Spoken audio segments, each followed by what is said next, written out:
हमने बिजली का बाइकाट भी करके देख लिया, हमने मुर्गियों का भी बाइकाट करके देख लिया, अब 20 दफ़ा हमने हुक्मरान का बाइकाट करके देख लिया। ठीक है जी।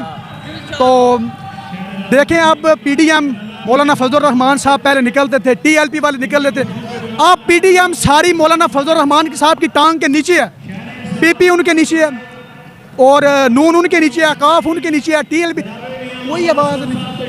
और यहाँ पे तो जागीरदारों, अमीरों और सरमायादारों के कुत्ते भी राज करते हैं, और गरीब बेचारा एक रोटी के टुकड़े के लिए तरस रहा है। और इस दफ़ा जो इन्होंने जालमाना टैक्स लगाए हैं बिलों के ऊपर, ये तो जागीरदार और सरमायादार इनको कोई फ़र्क नहीं, इनके पास अरबों और खरबों पड़े हुए। अगर फ़र्क है तो इन गरीबों का है, इनका अगर कोई इनका साथ दे सकता है, अगर पाकिस्तान का कोई हल है तो आप सिर्फ जमात इस्लामी। अच्छा, ये जागीरदार जो सरमायादार हैं वो कहते हैं जो गरीब है ये हट हराम है, काम नहीं करते। क्या नहीं करते? काम नहीं करते, हट हराम है। आर्डर हम है, ये गरीब आर्डर हम है, काम नहीं करते। पहले हम कहते थे गरीब मार गया, अब इस महंगाई के अंदर मिडिल क्लास भी नहीं बचे। ये मिडिल क्लास दफल आप सुनते हैं ना, ये भी नहीं आप बच सकते। ये इस तरह का जो सा 4 रेट है, 20 रुपये पेट्रोल। फिर निगरान वज़ीर आज़म साहब को मशवरा, वो 90 दिन के अंदर इलेक्शन करवाएं। सुप्रीम कोर्ट के अंदर पीपल्स पार्टी ने भी दरख्वास्त दे दिया, अगर जमात इस्लामी ने दे दिया तो ठीक है, नहीं तो चंद दिनों के अंदर ये भी हो जाए। ये जो कमर तोड़ महंगाई हुई है ये किसकी नाअहली है?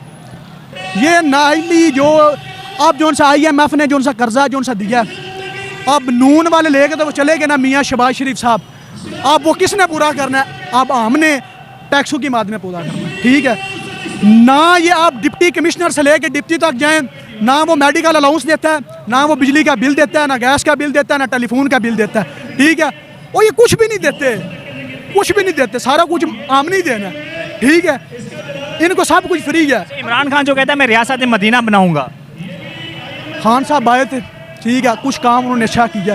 ठीक है, वो अच्छा, साहब को सपोर्ट करते हैं आप? सपोर्ट तो हमारी सिराजुल हक साहब के साथ थी। हाँ हाँ, बंदे के अंदर कुछ होती हैं, खूबियाँ होती हैं, बंदा जिनको पसंद करता है। ठीक है, अगर नवाज शरीफ साहब के अंदर कुछ खूबियाँ हैं, जो अगर मोटरवे वगैरह वगैरह या मेट्रो बसें में हम उनको सराहते हैं, हम उनको मद्देनज़र रखते हैं, लेकिन जो सा बेड़ा गर्क कर रहे हैं ना, ये भी नहीं। अब आवाम को बेवकूफ़ बनाना छोड़ दें, अब ये जवान जाग गए हैं। 1.5 साल पहले महंगाई थी, कुछ लोगों ने महंगाई मार्च किया था, अब फिर महंगाई है, फिर कुछ लोग महंगाई मार्च कर रहे हैं। एक तो महंगाई मार्च आप कर रही है तो सिर्फ जमात इस्लामी कर रही। पिछले 1.5 साल पहले 3-4 जमातें मिलकर किया था, PDM ने किया था, तो फिर उसके बाद हल देखा है? आप देखें ना, इंशाल्लाह हमने 2 सितंबर को हड़ताल भी रखी है सिराजुल हक साहब की कॉल के अंदर, पूरे पाकिस्तान के अंदर पहिया जाम हड़ताल। इसका असर, पहिया जाम हड़ताल करेंगे, किसको नुकसान है, किसको फायदा है इसका? निगरान वज़ीर आज़म कह रहा है कि भाई अब बिल देने हैं आपने। कौन निगरान वज़ीर? कुछ हड़ताल करें, एहतजाज करें, जल्द से जुलूस करें, इससे कुछ नहीं होना। मैं तो निगरान वज़ीर आज़म साहब की एक वो क्लिप सुन रहा था, इंटरव्यू, वो एक सहाफ़ी से भाई ने सवाल किया कि पाकिस्तानी मुल्क छोड़ के जा रहे हैं, तो वो हंस के कहते हैं कोई बात नहीं। एक इंटरव्यू ये भी था इमरान खान का, जिसने उसने कहा कि आप मुल्क ना छोड़ें, जब मुल्क पे वक्त आता है तो आप मुल्क के साथ खड़े रहो। हाँ, तो वो कहते हैं कोई बात नहीं, अगर ये चले गए ना तो फिर आपने हुकूमत किन पे करनी है। ठीक है, ये आप पाकिस्तान के अब तो मोटरे में जो सारे पाकिस्तानी छोड़ के तो नहीं जा सकते ना बाहर, वो जा रहे हैं जिन जो सरमायादार हैं, पहले से पैसे वाले हैं, और जा रहे हैं। वो तो गरीबों का कौन, वो हमदर्द है कौन, उनके साथ अगर खड़ी है तो जमात इस्लामी खड़ी है। हाँ, अब पाकिस्तान का है कि हाल है, सारे मिल के बोलो जमात इस्लामी।